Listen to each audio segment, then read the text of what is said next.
Circle वृत्त chapter 9 है ये चैप्टर 9 और इसमें आज हम पढ़ेंगे वृत्त के बारे में। ठीक, वृत्त वाला चैप्टर है ये।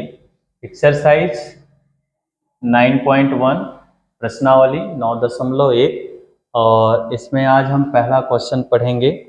पहला क्वेश्चन आपका दिया है और इसमें सबसे पहले थ्योरम याद रखेंगे कि थ्योरम हमारा क्या कहता है। जैसे हमने यहाँ पर एक सर्कल का एग्जाम्पल लिया है तो ये ध्यान रखेंगे कि यदि एक वृत्त की यदि ये जीवाएं बराबर हैं, ठीक, यदि एक वृत्त की जीवाएं बराबर हैं तो ये केंद्र पर बना कोण भी बराबर होता है।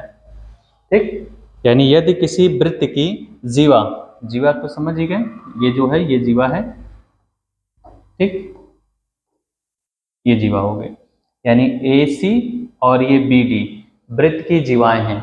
अगर वृत्त की जीवाएं आपस में बराबर हैं तो ये केंद्र पर बना कोण भी बराबर होता है।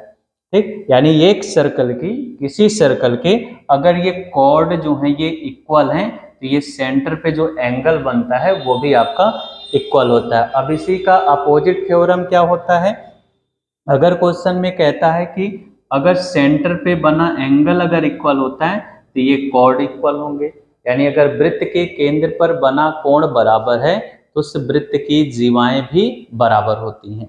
इसी से दो थ्योरम से रिलेटेड आपका ये क्वेश्चन चलेगा। ठीक, दो थ्योरम से रिलेटेड आपका ये क्वेश्चन चलेगा। तो पहला क्वेश्चन कह रहा है कि याद कीजिए कि दो वृत्त सर्वांग सम होते हैं।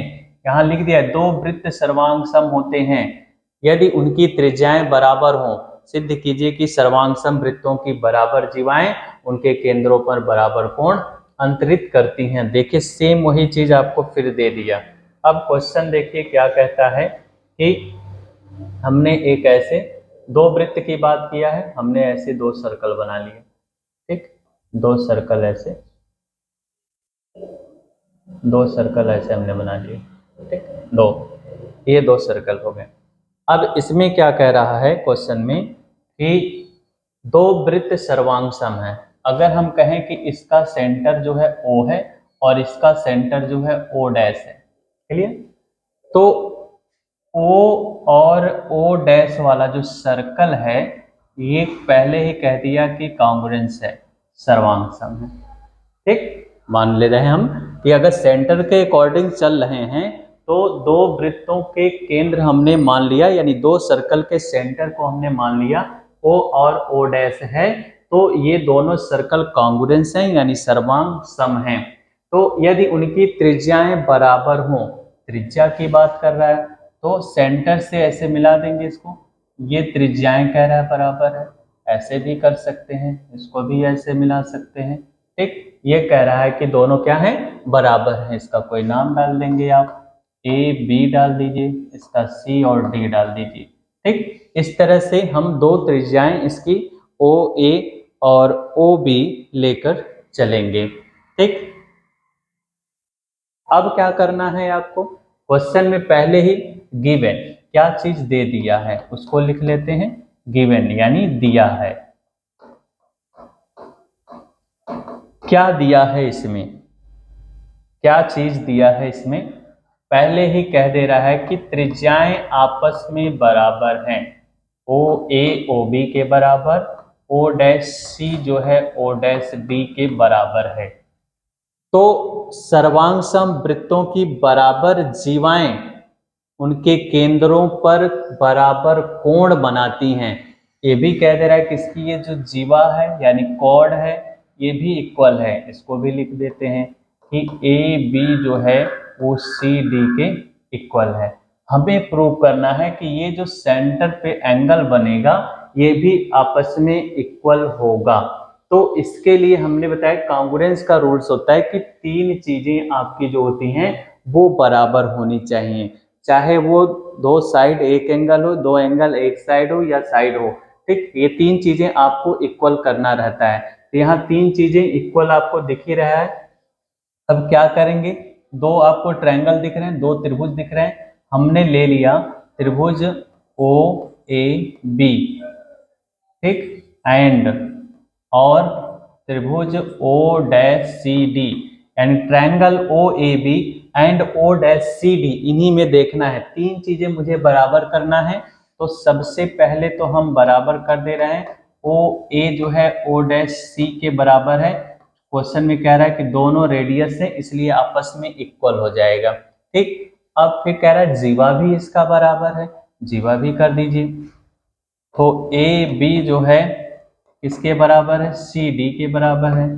कह रहा है कॉर्ड है, जीवा है, इसलिए ये भी बराबर हो जाएगा। और ये दोनों भी रेडियस है, इसलिए भी बराबर हो जाएगा। यानी ओ बी जो होगा ओ डैश डी के भी बराबर है। ये भी रेडियस है, यानी वृत्त की त्रिज्या है। इसलिए हम कह सकते हैं ट्रायंगल ओ ए बी जो होगा वो कॉन्ग्रुएंस होगा triangle O dash C D के। इसलिए सेंटर पे बना एंगल यानी ए ओ बी जो होगा वो बराबर होगा सी ओ डैश डी के। ठीक, इस तरह से इसका सेंटर क्या है, आपस में बराबर हो गया। तो ये पहला क्वेश्चन था। तीन चीजें इसमें बराबर करनी होती हैं, side angle side, angle side angle कर दीजिए, या तो तीनों साइड कर दीजिए। ठीक है, समझ में आया? बस हाँ हाँ, तीन ही चीजें बराबर करना है आपको, तीन चीजें आपके बराबर करना। तो ये कॉन्ग्रुएंस यानी सर्वांगसम का सिंबल होता है। अब इसी का उल्टा लेके चल रहा है। सिद्ध कीजिए कि यदि सर्वांगसम वृत्तों की जीवाएं उनके केंद्र पर बराबर कोण अंतरित करती हैं तो जीवाएं बराबर होंगी। अब ये कह रहा है कि ये दिया है, अब आपको ये वाला बराबर करना है, इसी के अपोजिट लेकर चलना है आपको। ठीक, सेम ऐसे ही लेकर चलना है, कोई डिफर नहीं है, फिगर में कोई चेंज नहीं है। बस आपका जो गिवन वाली वैल्यू है जो दिया है उसको हम केवल चेंज कर देंगे। ठीक है, हाँ बिल्कुल यही चीज। हाँ, क्या चीज ध्यान देना है, देखिए क्या चीज ध्यान देना है आपको। या तो क्वेश्चन में क्या होगा, साइड एंगल साइड होगा, भुजा कोण भुजा बराबर हो जाएगा। ठीक, या तो आपका एंगल साइड एंगल हो जाएगा। ठीक, या एंगल एंगल साइड, यानी दो कोण एक भुजा बराबर हो सकता है। रेयर केस में कभी कभी ऐसा होता है कि तीनों बराबर हो जाता है, और एक आपका होता है आर एच एस।